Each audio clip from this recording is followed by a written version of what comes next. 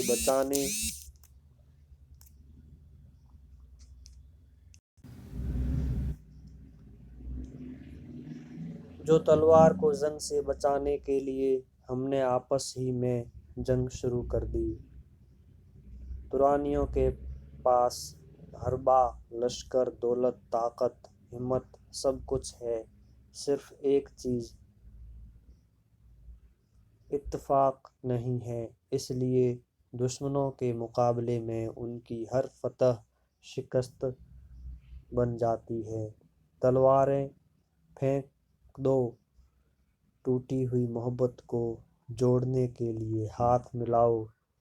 جو قوم ہمدردی اور اتفاق کے ساتھ ایک دل، ایک خیال ہو کر زندگی بسر کرنا نہیں جانتی، یاد رکھو اس کی قسمت کے نوشتے پر دائمی ذلت کی مہر ہو چکی۔ وہ آزاد دنیا میں غلامی کے لیے پیدا ہوئی ہے اور آخری سانس تک غیر قوم کی غلام بنی رہے گی۔ گر دلوں میں اتفاق اور خواہشوں میں میل ہے، زندگی کی راحتوں کو فتح کرنا کھیل ہے۔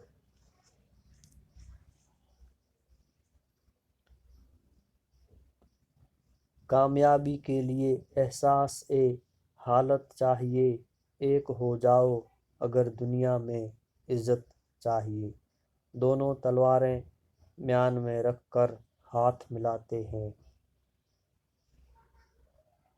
سردار نمبر 1: دوست، ندامت کے ساتھ میں اپنی غلطی کا اقرار کرتا ہوں۔